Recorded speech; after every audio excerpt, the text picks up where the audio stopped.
आय महाराज पृथु का आविर्भाव और राज्याभिषेक। श्री मैत्री जी कहते हैं, विदुर जी, इसके बाद ब्राह्मणों ने पुत्रहीन राजा वेन की भुजाओं का मंथन किया। तब उनसे एक स्त्री पुरुष का जोड़ा प्रकट हुआ। ब्रह्मवादी ऋषि उस जोड़े को उत्पन्न हुआ देख और उसे भगवान का अंश जान बहुत प्रसन्न हुए और बोले।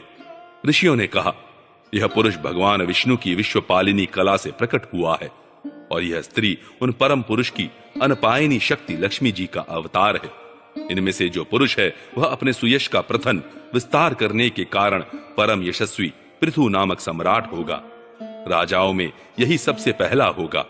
यह सुंदर दांतों वाली एवं गुण और आभूषणों को भी विभूषित करने वाली सुंदरी इन पृथु को ही अपना पति बनाएगी।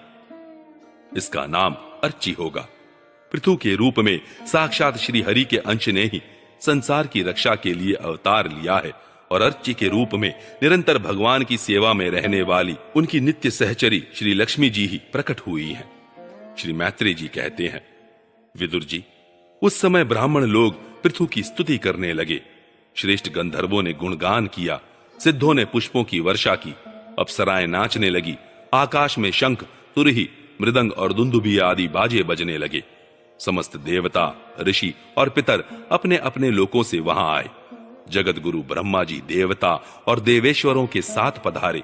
उन्होंने वेन कुमार पृथु के दाहिने हाथ में भगवान विष्णु की हस्त रेखाएं और चरणों में कमल का चिन्ह देखकर उन्हें श्री हरि का ही अंश समझा, क्योंकि जिसके हाथ में दूसरी रेखाओं से बिना कटा हुआ चक्र का चिन्ह होता है वह भगवान का ही अंश होता है।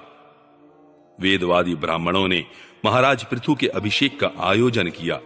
सब लोग उसकी सामग्री जुटाने में लग गए। उस समय नदी, समुद्र, पर्वत, सर्प, गौ, पक्षी, मृग, स्वर्ग, पृथ्वी तथा अन्य सब प्राणियों ने भी उन्हें तरह तरह के उपहार भेंट किए। सुंदर वस्त्र और आभूषणों से अलंकृत महाराज पृथु का विधिवत राज्याभिषेक हुआ।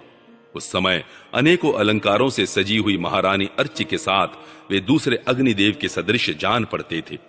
वीर विदुर जी, उन्हें कुबेर ने बड़ा ही सुंदर सोने का सिंहासन दिया तथा वरुण ने चंद्रमा के समान श्वेत और प्रकाशमय छत्र दिया, जिससे निरंतर जल की फुहियां झरती रहती थीं। वायु ने 2 चंवर, धर्म ने कीर्तिमयी माला, इंद्र ने मनोहर मुकुट, यम ने दमन करने वाला दंड, ब्रह्मा ने वेदमय कवच, सरस्वती ने सुंदर हार, विष्णु भगवान ने सुदर्शन चक्र, विष्णु प्रिया लक्ष्मी जी ने अविचल संपत्ति, रुद्र ने 10 चंद्राकार चिन्हों से युक्त कोश वाली तलवार, अंबिका जी ने 100 चंद्राकार चिन्हों वाली ढाल, चंद्रमा ने अमृतमय अश्व, त्वष्टा ने सुंदर रथ, अग्नि ने बकरे और गौ के सींगों का बना हुआ सुदृढ़ धनुष, सूर्य ने तेजोमय बाण, पृथ्वी ने चरण स्पर्श मात्र से अभीष्ट स्थान पर पहुंचा देने वाली योगमयी पादुकाएं, आकाश के अभिमानी द्यौ देवता ने नित्य नूतन पुष्पों की माला, आकाश विहारी सिद्ध गंधर्वादी ने नाचने, गाने, बजाने और अंतर्धान हो जाने की शक्तियां, ऋषियों ने अमोघ आशीर्वाद, समुद्र ने अपने से उत्पन्न हुआ शंख तथा 7 समुद्र, पर्वत और नदियों ने उनके रथ के लिए बेरोक टोक मार्ग उपहार में दिए। इसके पश्चात सूत, मागध और वंदीजन उनकी स्तुति करने के लिए उपस्थित हुए। तब उन स्तुति करने वालों का अभिप्राय समझकर वेन पुत्र परम प्रतापी महाराज पृथु ने हंसते हुए मेघ के समान गंभीर वाणी में कहा। पृथु ने कहा, सौम्य सूत, मागध और वंदीजन, अभी तो लोक में मेरा कोई भी गुण प्रकट नहीं हुआ, फिर तुम किन गुणों को लेकर मेरी स्तुति करोगे? मेरे विषय में तुम्हारी वाणी व्यर्थ नहीं होनी चाहिए, इसलिए मुझसे भिन्न किसी और की स्तुति करो। मृदुभाषियों, कालांतर में जब मेरे अप्रकट गुण प्रकट हो जाएं, तब भरपेट अपनी मधुर वाणी से मेरी स्तुति कर लेना।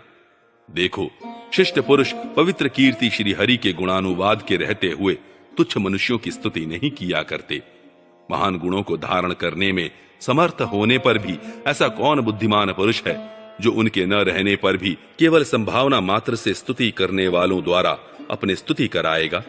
यदि यह विद्याभ्यास करता तो इसमें अमुक अमुक गुण हो जाते। इस प्रकार की स्तुति से तो मनुष्य की वंचना की जाती है। वह मंदमती यह नहीं समझता कि इस प्रकार तो लोग उसका उपहास ही कर रहे हैं। जिस प्रकार लज्जाशील उदार पुरुष अपने किसी निंदित पराक्रम की चर्चा होनी बुरी समझते हैं, उसी प्रकार लोक विख्यात समर्थ पुरुष अपने स्तुति को भी निंदित मानते हैं। सूतगण, अभी हम अपने श्रेष्ठ कर्मों के द्वारा लोक में अप्रसिद्ध ही हैं। हमने अब तक कोई भी ऐसा काम नहीं किया है जिसकी प्रशंसा की जा सके। तब तुम लोगों से बच्चों के समान अपनी कीर्ति का किस प्रकार गान कराएं?